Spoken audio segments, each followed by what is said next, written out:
Thank you for joining us for another episode of the Medici Effect. Today, I have Cory. Hey, guys. Cory hasn't been to the new studio yet. He's noticing the waterfall. I guess that's why all the mosquitoes. Sorry. That is, yeah. It's making me want to pee real bad. So we interviewed Allison. Okay. And what I want to pretty much talk to you about is paranormal field. Now, you as an individual, you're a Christian, correct? Yes. And you're a Mason as well. Yes, that's right. All right. So, as an individual, excluding the team concept, but as an individual, how did you get started on paranormal? My daughter got me started in the paranormal. I've always had an interest in it.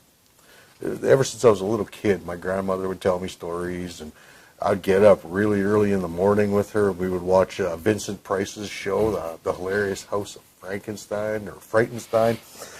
And so I've always had a small interest in it.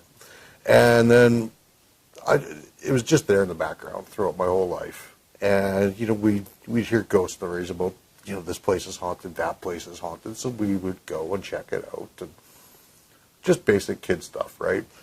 Well, had kids, started living life. And then my daughter was getting really worried about 2012 and how the world is coming to an end and, icebergs and meteorites and aliens are coming. And she wasn't sure she was getting Christmas presents that year. So we started doing some research. And we looked into basically everything. We started researching the I Ching, the Mayan calendar, you name it, we were reading it, we were looking into it, and I was just there to help calm her down. And the more we read, the more Google would start popping up strange ads on my Facebook feeds and on my internet searches, and then eventually I came across an ad for Paranormal Investigator Wanted. So I'm like, this sounds like fun. I'm going to sign up. So I sent the P.A.S.T team an email, and within the hour, I got a phone call. And it's like, can you come out tonight? And we want to meet you. So went out there, and got the job with the team right away. And, it's been great ever since. So, I'm not the founder of the team, but I was hired on by the two founders. And they're no longer with us. They went to school to better themselves in their educational fields, and one's becoming an engineer, one's becoming a psychiatrist, so good for them.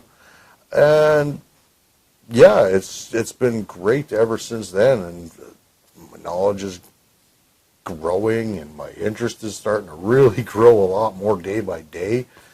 So it's now no longer an interest, it's a way of life for me. And basically every free moment of my day, it's like, I'll check this page out, I'll read this, research that. So that's where I'm at right now. So what's your definition of paranormal activity? I mean, when you go and somebody mentions to you paranormal, what do you view it as? Well, to us, it's more normal now. But it's an unexplained happening. And it's our job to try and figure it out. Paranormal could be anything. Could it be a ghost? Could it be high EMF in the house? What is it? So we don't really have a good explanation, but otherworldly, I guess I could say. So with that being said, I mentioned to Allison, our job is to ask questions, but with every answer comes with another question. Oh, definitely. So it's key essential to never stop, and always ask more questions. So give me an example of a location that just overwhelmed you with questions. Overwhelmed me with questions. The Hell House. It still overwhelms me with questions. It's when I was first on the team, and we got called out to check this house out. this young family in there. The kid was their child was having issues with the bedroom, saying, there's a scary man in the closet, scary man in the corner. And we started talking to the people that live there. And when we finally got into the house to go and check it out, these people were moving. They were done. They were gone. They've already packed up their stuff, and there was nothing in the house. So it actually made the investigation real easy. But as we're talking to them, they're telling us like the basement's under renovation. So we thought, well, that's perfect. Renovations always feed into paranormal somehow. It always ticks off a ghost or angers a spirit because something is changing. And we were asking questions about the renovations, what they were doing, and did they maybe cut a wire? Did they do this? Did they do that? And we went downstairs, checked it all out, and everything was perfect, done to code. And we started asking more questions about, can we talk to contractors? And they're like, well, which set? Well, what do you mean? Well, we've had 4 different sets come in, and they've all quit. Why'd they quit? Well, they'd have tool goes missing. Things would happen in the basement. Stuff would fall on them. Things would get fastened to the wall. The next day it's ripped off the wall. They were seeing things, hearing stuff. Things were getting thrown at them. It was just too much. And the contractors would just grab their tools and split. So, okay, now we got to really look into this. So as we're investigating throughout the night, and at the time I was hardcore skeptic. And there's an answer to everything. It's not a ghost. It's not a ghost. Not a spirit. Not an entity. It's not Bigfoot. It's not the Loch Ness Monster. It ain't aliens. Well, we're in the basement, and all of a sudden, all of our equipment goes dead. We had a power drain. And this was actually before we met Allison. So it actually helped us bring Allison in because we realized that this is going to save us. But anyways, we had a power drain in all of our equipment. So we sent a guy upstairs to go get more batteries and to replace stuff. And as we're sitting downstairs, we're pulling batteries out of the equipment. And we hear our guy coming down the steps, and me and Kelsey, we both kind of look up, look, oh, hey, there's our guy. And we both continue what we're doing, and we stop, and we look at each other. Like, where the hell did he go?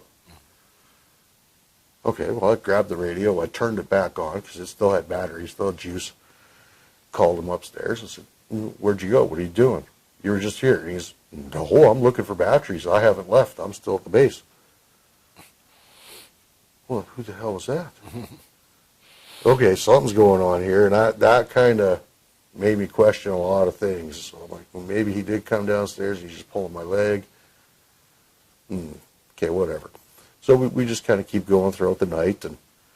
And then Kelsey takes off, and it's me and the old founder of the team. We're down in the basement, and we're the only 2 in the house. And we were almost in the same spot that we had the presence appear to us.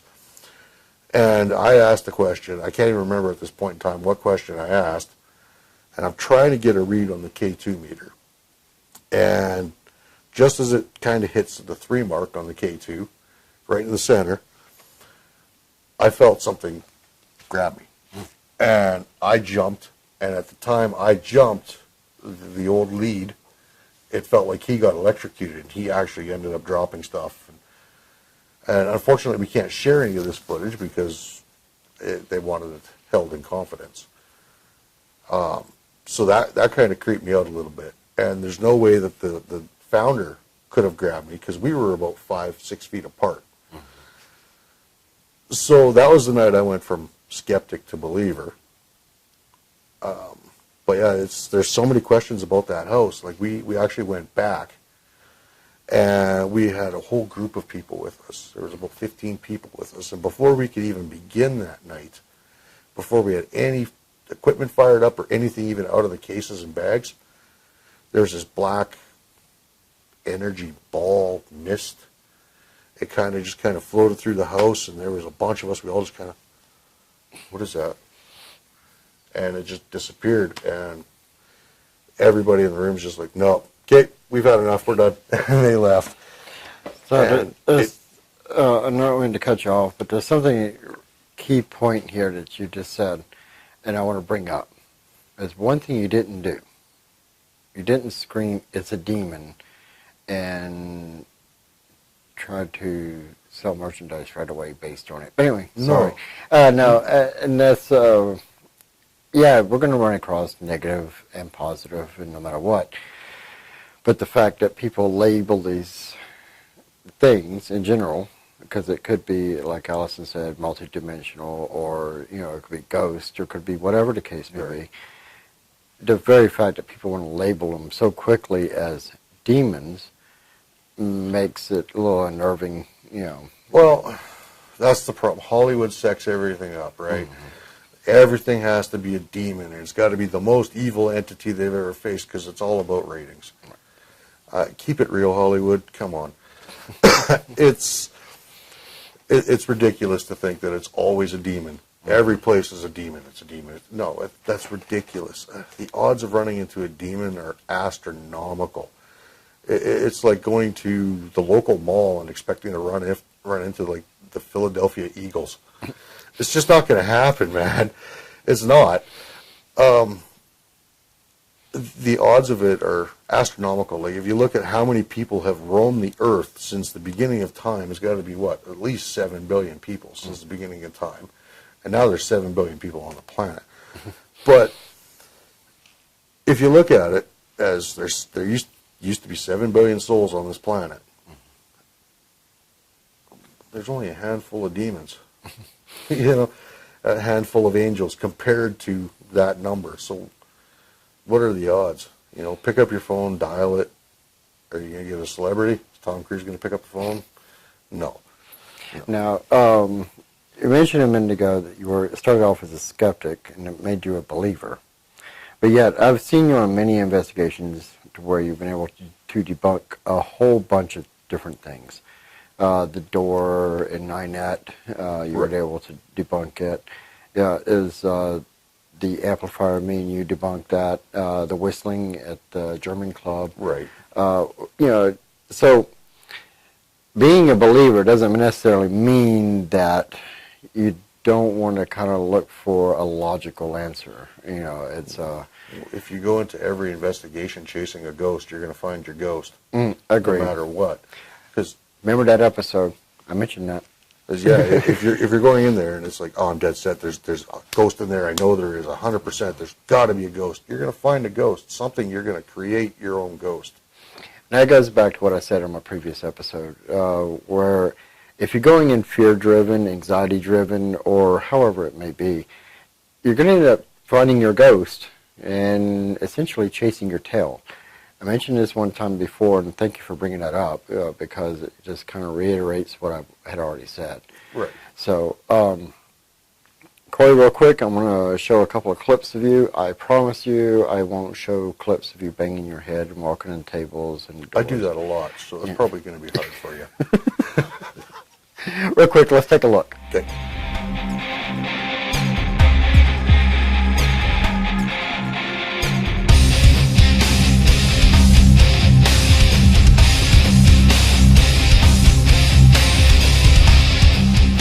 Kelsey, to answer your lightning question, it's 1.21 gigawatts. How do you know that? Back to the Future, man. Doc Brown all the way. Come on. It's common knowledge. Okay. All right. So, any closing thoughts? Closing thoughts? Yeah, let's say we have an up-and-coming paranormal investigator. You're going to experience fear. And all I have to tell you is face that fear, because the best things in life come on the other side of it. That's a really good point to make. Really good point. I actually just made a post today on Facebook related to that, actually. I didn't see it yet. Yeah, when you're riding into the storm, tie yourself to the mast, and when you come out, you'll have a great deal of experiences to share to others. Yeah. And the biggest thing is to communicate to others, share those experiences so that they can learn and grow. Exactly. So it's that time to give the shout outs. Lalica Nolan,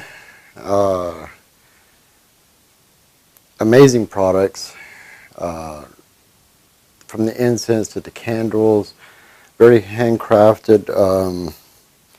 They'll also be at Occulticon, but speaking of which, Occulticon. I'll be speaking at Occulticon that Saturday. I'll be speaking for an hour, mostly on these topics, but there'll be a few others that I'll be going over. And really looking forward to this. Very excited. Also, you have the Broom Closet. The Broom Closet is right here in Regina. Very, it's really a family. We love Donna to death. She's amazing individual, very strong. But you also have everybody else that comes by, which is, like Jared, Jenny, and Raven, and there's just so many more. Casey, and it just keeps going. It is a family. So swing by, check them out. And in Saskatoon, we have Practical Magic and Curio Shop. The knowledge base there is phenomenal. The product line, and very community oriented. Great people in general. So definitely, if you're in Saskatoon, check them out. So once again, thank you for watching another episode of the Medutu Effect. Until next time.